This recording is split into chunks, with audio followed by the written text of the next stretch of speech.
I really need to catch up with my Goodreads reviews and my YouTube reviews because I've got an influx of people coming over soon from Goodreads to come check out my YouTube. But today we are going to be discussing a ARC book that I got from a lady called Kate Peters through NetGallery. Now this is going to be a queer horror romance story, so if you were a fan of C.G Drews, Don't Let the Forest In, stick around because this book is absolutely for you.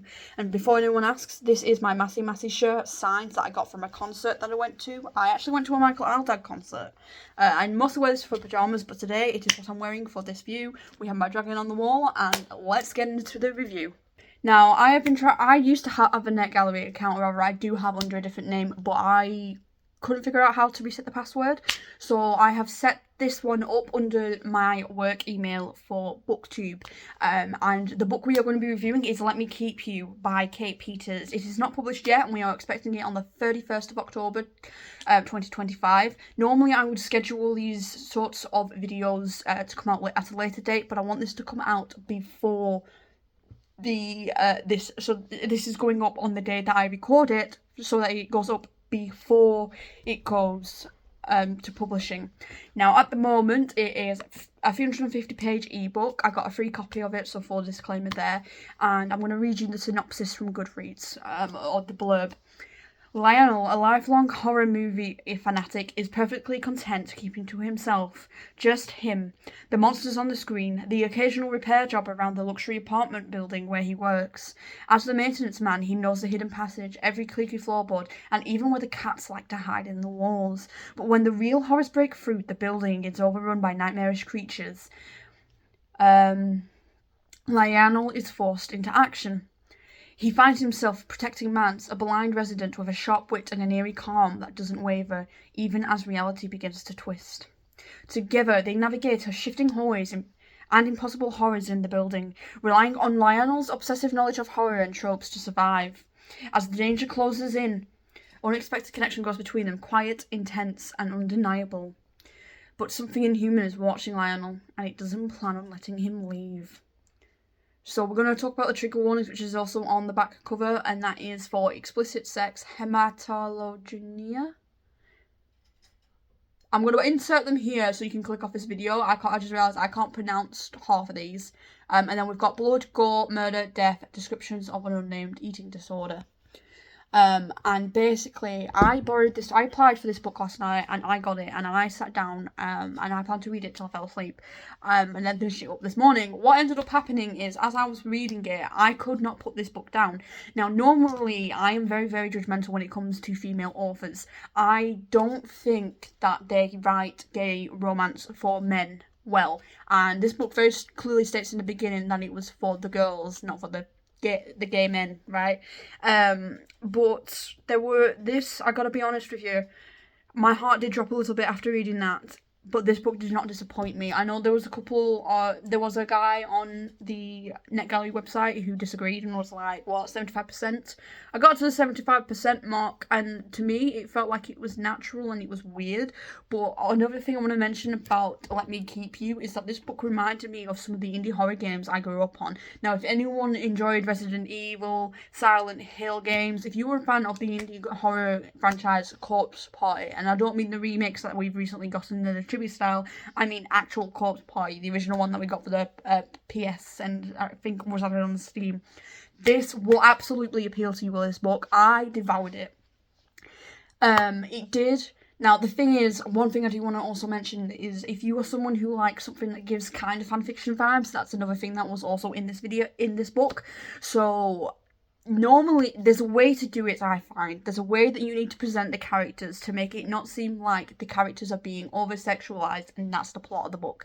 And Kate Peters, I felt, did this well. I felt represented as a gay man reading this. In fact, I've mentioned this to my boyfriend, I've gone over the details about it. I've been on call with him this morning about this book, and we are he's looking at buying a copy so he can also read it because he loves his horror. I recommended Don't Let the Forest In. He's read my copy of it and he absolutely loved it, so he's also very excited about this book. There's also the front cover, right? So the front cover, as you will have seen in the thumbnail, is absolutely stunning. I will be checking out Kate Peters' other books. I'm hoping that, I think there's a straight romance, but it might not be a straight romance, is also just as good, because I like how smut was not the main plot. I really struggle with a lot of romance books these days because it is literally from start to finish smut. Now, I did feel a little bit uncomfortable throughout this about the monsters with nondescript names. I thought it was absolutely brilliant how how we had Leanne referring to them as zombies because he didn't know what else to refer to them as. And like, I gotta be honest, I'm hearing the names of the monsters. I'm hearing them discussing this world, and I normally don't like horror books. Like, I'm usually pretty much left down. I don't feel uncomfortable, but this book made me uncomfortable. Like, the nondescript monsters, but they were also descript, if that makes sense. I couldn't fully understand what was going on, but that added to the creative edge and the creative flair of this book. This was something I absolutely appreciated about this from start to finish. I'm also asexual, so sex scenes normally make me feel very uncomfortable, but I felt like in this book, it just felt natural. But again, full disclaimer, it read like a fan fiction, but it didn't feel like it was wrote in a way to take the mick out of gay men, if that makes sense. A lot of the main issue I have when I read female authors, when they write about gay men, is they fetishize gay men a lot, and it makes me so uncomfortable that I usually put the book down, or I will just rate it 2 stars and never touch it again. It was quite fast-paced, I will say. It made me a little uncomfortable, but when I was reading it, I didn't feel fetishized, which is hats off to Kate Peters. That's new for me. That is new for me. So Kate Peters is an author I will be returning to. Now, there may be other gay men who feel misrepresented or respond differently to that, but I will say, as a transgender gay man, I didn't feel like this was fetishizing gay men. Like, I felt like it was just going into details about these two people who have developed a relationship, and I appreciated how it was very weird. The progression and how the plot twist at the end as well, it felt weird. Like, I read it from start to finish, but it was more of a sense of horror was the main plot. Yes, there was a lot of kissing and other stuff going on, spice as well, but it did it right. Kate Peters explained this right. So initially, in my review on Goodreads, I put about how this is another thing I want to also briefly mention. This book talks a lot about disabilities. Now, if anyone's in the booktube space, you know ACOTAR. I really am angry when it comes to ACOTAR, because I will be quite honest. I really hate how disabilities get mentioned once and then it's never touched again.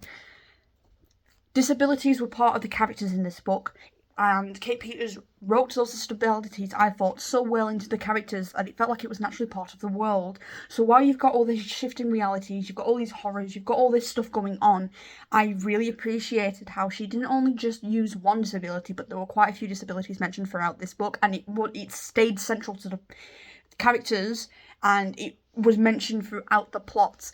I really hate when authors just tick it off as like, oh, disabilities within books. I really hate when it's like tokenism and it's like just like a tick box. But Kate Peters, as someone who has disabilities, the way that she described these different disabilities, how it impacts the people themselves, how it can impact the people around them, how it impacts their ability to function, how it doesn't.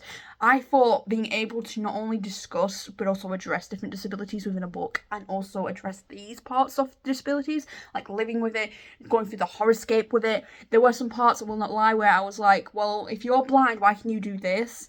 And I don't want to give spoilers. I feel like you need to read the whole book for you to understand, because it is eventually explained, I felt. But I rarely see any representation of actual disabilities in books, and I like how this story made it part of the characters and part of the world. So I just want to say congratulations to Kate Peters on her 3rd book, and also thank you so much for representing, people with disabilities very well, and having those built into the world building. If you enjoyed Don't Let the Forest In, you need to read this. That's all I'm going to say. And if you need this on your radar. that's today's book review, and I'll see you later. This book comes out on the 25th of October, so make sure it's on your to be read.